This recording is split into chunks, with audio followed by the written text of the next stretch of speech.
Hello guys, കേരളത്തിന്റെ എല്ലാ ദുരന്തമുഖത്തും ഭയങ്കര ഹെൽപ്ഫുൾ ആയിട്ട് ആദ്യമായിട്ട് മുന്നിൽ നിൽക്കുന്ന വണ്ടികളാണ് ഓഫ് റോഡ് വണ്ടികൾ, അല്ലെങ്കിൽ 4x4 വണ്ടികൾ. ഇന്ന് നമ്മൾ വന്നത് വയനാട് ക്യാമ്പിലേക്ക് ആവശ്യമായിട്ട് പോകുന്ന ഒരു വണ്ടിയെ കുറിച്ചാണ്. അപ്പൊ ഞങ്ങൾക്ക് ഒരു കാര്യം നിങ്ങൾക്ക് പോയിന്റ് ചെയ്തിട്ട് പറയണം എന്ന് തോന്നി.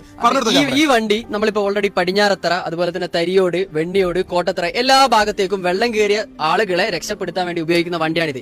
ഈ വണ്ടി റോട്ടിൽ ഇറക്കിയ ഫൈന. കാരണം ഈ ഒരു സമയം മാത്രമേ നിങ്ങൾ ഇതിനെ സപ്പോർട്ട് ചെയ്യൂ. ഈ വണ്ടികൾ മഴത്തും വെള്ളത്തും മാത്രം പോരാ, നമ്മുടെ നാട്ടിൽ ഇത് ഏതൊരു കാലാവസ്ഥയിലും ഉപയോഗിക്കാൻ കഴിയുന്ന ഒരു സിറ്റുവേഷൻ നമ്മുടെ സർക്കാരും നമ്മുടെ നാട്ടിലുള്ള ആളുകളും കൊണ്ടുവരണം എന്നാണ് പറയുന്നത്. അതിനെതിരെ സോഷ്യൽ മീഡിയ നോക്കിയാൽ ഒരു ബ്ലാക്ക് ബൊലേറോ, അതുപോലെ തന്നെ ജിപ്സിയിലൊക്കെ നിങ്ങൾ വിഷ്വൽ കണ്ടിട്ടുണ്ടാവും. ആ ബ്ലാക്ക് ബൊലേറോട് എത്ര നന്ദി പറഞ്ഞാലും അതിന് മാത്രം ഹെൽപ്ഫുൾ ആണ് അവര്. അതുപോലെ തന്നെ ഒരുപാട് വണ്ടികൾ ആർമിക്കാർ, ഇന്ത്യൻ ആർമി എത്തുന്ന മുമ്പ് നമ്മളെ ഓഫ് റോഡ് ആർമിയാണ് ഫസ്റ്റ് ദുരന്തമുഖത്ത് എത്തുന്നത്. ആ ഇന്ത്യൻ ആർമി ആ ഓഫ് റോഡ് ജീപ്പിൽ കേറിയിട്ട് വരുമ്പോ നമ്മൾ ഈ വണ്ടി ഭ്രാന്തന്മാരായിട്ടുള്ള ആളുകൾക്ക്